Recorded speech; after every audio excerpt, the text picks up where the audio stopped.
విధ్వంసం నుంచి వికాసమట, పీడకల నుంచి ప్రగతి తీరాలకట.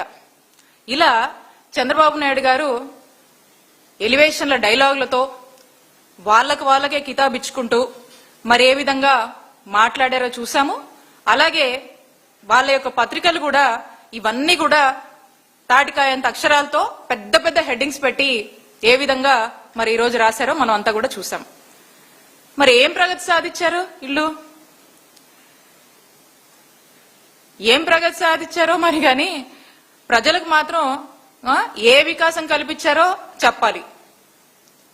మనం చూసాము చంద్రబాబు నాయుడు గారు గతంలో పోలవరం ప్రాజెక్ట్ దగ్గర కొంతమంది మహిళలందరినీ అక్కడికి తోలి ఆయన జయము జయము చంద్రన్న అని చెప్పి ఏ విధంగా మహిళల చేత మరి చిడతలు కొట్టిస్తూ పాటలు పాడించుకున్నారో మనమంతా కూడా చూసాము.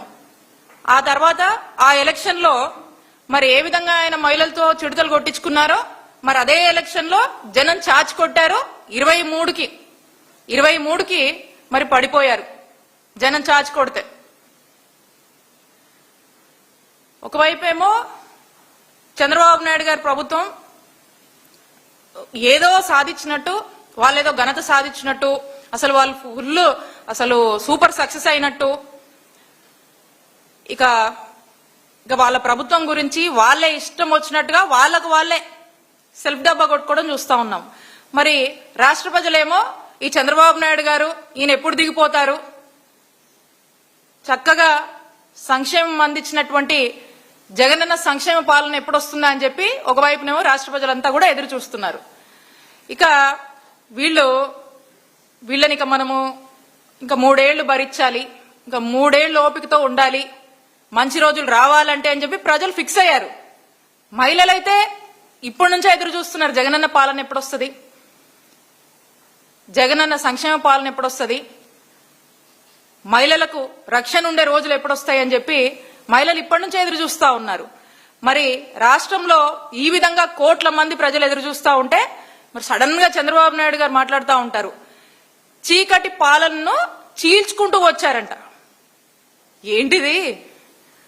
ఎవరిది చీకటి పాలన, ఎవరిది చీటింగ్ పాలన ప్రజలన్నీ గమనిస్తున్నారు. అంతెందుకు, నిన్న 2 ఏళ్ల నమ్మకం సభలోనే మనం చూద్దాము. వాళ్ళు 2 ఏళ్ల నమ్మకం అని వాళ్ళు చెప్పుకుంటున్నారు, జనం అనాలి కదా, వాళ్ళే అనుకుంటా ఉన్నారు. ఇక ఏ విధంగా ఆడబిడ్డలకు చావు కబురు చల్లగా చెప్పారో మనం అంతా కూడా చూసాం. ఇక ఏంటంటే ఆయనే చెప్తా ఉన్నారు, ఆడబిడ్డని ఇది చెప్పాము, ఆర్థిక ఇబ్బందులు ఉన్నాయి, వాళ్ళే ఒప్పుకుంటున్నారంట, అందుకని చెప్పి P4 తెచ్చామని చెప్పి చెప్తా ఉన్నారు. ఇక దాని అర్థం ఏంటి? చంద్రబాబు నాయుడు గారే హామీలు ఇచ్చారు, ఆయనే ఆర్థిక ఇబ్బందులు ఉన్నాయని ఒప్పుకుంటున్నారు, ఇక ఆయనే ఇవ్వటం లేదని ఆయన స్పష్టం చేసి ఆయనే చెప్పారు కదా. ఇది మోసం కాదా, ఇది దగా కాదా, ఇది చీటింగ్ కాదా అని అడుగుతా ఉన్నాను. ఇక 143 పథకాలు ఇస్తామని ఇక హామీ చెప్పి ఏదో 2 ఏళ్లలో అమలు చేయకుండా అదేదో సాధించినట్టు మరి ఒక్కో పథకానికి ఇప్పుడే కూడా వాళ్ళే చెల్లుచీటి రాస్తున్నారంటే దీన్ని బట్టి అర్థమవుతా ఉంది. వాళ్ళు ఇంతకుముందు తెలీదా వీళ్ళకి డబ్బులు లేవని, లేదా ఉన్న డబ్బులు సరిపోవు, వస్తే అధికారంలోకి వస్తే ఇవన్నీ మనం హామీలు ఇస్తున్నాము, వచ్చాక ఇవన్నీ అమలు చేయడం సాధ్యం కాదని తెలీదా? ఇప్పుడు మాయమాటలు చెప్తా ఉన్నారు.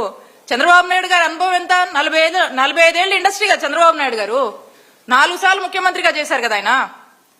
మరి 4 సార్లు ముఖ్యమంత్రిగా చేసిన అనుభవం చంద్రబాబు నాయుడు గారికి ఉంది కదా, అప్పుడు తెలీదా ఈ లేనిపోని హామీలన్నీ ఇచ్చేసి ప్రజల్ని మోసం చేసిన వాళ్ళం అవుతామేమో, ఇవన్నీ ఇవ్వడం సాధ్యపడదని మరి మేనిఫెస్టో రాసినప్పుడు తెలీదా, సూపర్ 6 రాసినప్పుడు తెలీదా చంద్రబాబు నాయుడు గారికి? ఇప్పుడు 2 ఏళ్లకే వచ్చి ఏ విధంగా చేతులెత్తేసి ఏ విధంగా మరి ప్రజల్ని మోసం చేస్తూ, మహిళల్ని మోసం చేస్తూ, రాష్ట్రంలో ఉన్నటువంటి అందరినీ మోసం చేస్తూ చాలా సింపుల్ గా ఇలాంటి చావు కబుర్లు, ఇలాంటి మీటింగ్లు పెట్టి చల్లగా చెప్తున్నారంటే రాష్ట్ర ప్రజలకు ఇప్పటికే అర్థమైపోయింది. ఇక గతంలో కూడా చూసాం చంద్రబాబు నాయుడు గారి పాలనలో, అసలు ఆయన పాలనన్నా, గతంలో ఆయన పరిపాలనన్నా, ఆయన మాటలన్నా ఇవన్నీ కూడా ఉట్టిట్టు గాలి మాటలు లాంటివని తెలుసు. ఇక ఒక మాట ఇచ్చాడంటే ఆ మాట మీద నిలబడేది లేదు, సచ్చేది లేదు, క్రెడిబిలిటీ లేని మాటలు క్రెడిబిలిటీ చంద్రబాబు నాయుడు గారికి లేదని ప్రజలకు స్పష్టంగా తెలుసు. ఏదో అబద్ధపు మాటలు చెప్పి ఏదో జగనన్న కన్నా ఇంకా మించిస్తామని చెప్పి ఆశ చూపించి జనం ఏమనుకున్నారు, జగన్మోహన్ రెడ్డి గారు ఇస్తున్నవన్నీ కూడా టయానికి అకౌంట్ లోకి వస్తున్నాయి, ఈయన అంతకన్నా మించి ఇస్తానంటే అదేంది ఎట్లా చెప్తున్నాడు అని చెప్పి వాళ్ళని ఆశపెట్టి మోసం చేసి ఓట్లు వేయించుకున్నారు.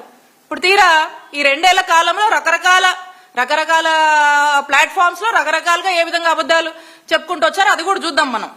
అయితే ఇప్పటికే మనం చూసాము, ఇక ఇది పూర్తి స్థాయిలో కూడా చంద్రబాబు నాయుడు గారు క్రమక్రమంగా కూడా అన్ని వర్గాల వాళ్ళని ప్రజల్ని మోసం చేస్తూనే వచ్చారు. ఇక నిన్న వారి మాటల్లో చూసాము, మేనిఫెస్టోనంట హెలికాప్టర్లో చదువుకుంటూ వచ్చాడంట. దేనిది మేనిఫెస్టోని హెలికాప్టర్లో చదువుకుంటూ రావడం ఏంటి? మేనిఫెస్టో మీకు గుర్తుండదా చంద్రబాబు నాయుడు గారు? మా నాయకుడు జగన్మోహన్ రెడ్డి గారు మేము తీసుకొచ్చినటువంటి మేనిఫెస్టో నవరత్నాలని ఏదైతే మేము చెప్పామో దాన్ని చాలా పవిత్రంగా భావిస్తారు మా జగన్ గారు. ఆ మేనిఫెస్టోనే బైబుల్ గా, ఖురాన్ గా, భగవద్గీతగా భావించి ఇది ప్రజలకు మేలు చేయాలి అని చెప్పి బలంగా నమ్మి డే1 నుంచి కూడా ఎక్కడ ఎప్పుడు మర్చిపోలా, డే1 నుంచి కూడా 100% ఇది ఎలా అమలు చేయాలని చెప్పి పరితపించి పనిచేశారు. ఆ విధంగానే 99% మేనిఫెస్టోను అమలు చేసినటువంటి ఘనత జగన్మోహన్ రెడ్డి గారికి దక్కుతుంది. మీరు ఇప్పుడు 2 ఏళ్ల తర్వాత హెలికాప్టర్లో మేనిఫెస్టో చదువుకుంటూ పోవడం ఏంటండి? ఆశ్చర్యంగా ఉంది మాకు. అంటే మీకు మేనిఫెస్టో గుర్తుండదా? ఈ హామీలు మీరిచ్చినే కదా, లేదా ఆ టైంకి అప్పటికప్పుడు లేకపోతే ఎవరితో ఉన్న స్క్రిప్ట్ లాగా అది కూడా రాపిచ్చి ఏదో జనమే కదా ఈ పిచ్చి మాటలు ఏం చెప్పినా నమ్ముతారు, మనం ఏం రాసిచ్చినా వింటారు, ఆ స్పీచ్ లో చెప్పేశామంటే అయిపోయిందని అనుకున్నారు అప్పుడే మీరు. మీ చిత్తశుద్ధి ఏంటో అక్కడే కనిపిస్తుంది. మీకు చిత్తశుద్ధి లేదని, మీకు కమిట్మెంట్ లేదని అక్కడే అర్థమవుతా ఉంది. ఇంత దారుణంగా ప్రతిసారి కూడా మీరు మోసం చేస్తూ వచ్చారు. మీ మేనిఫెస్టో మీకే గుర్తులేదు, మీరు హెలికాప్టర్లో చదువుతా ఉన్నారు. ఇక మీ అధికారులకేం గుర్తుంటది? ఈ ప్రతి జిల్లాలో ఉన్నటువంటి కలెక్టరేట్ లో ఉండాల్సినటువంటి మేనిఫెస్టో కూడా మరి అది ఉందో లేదో మీకే తెలియాలి.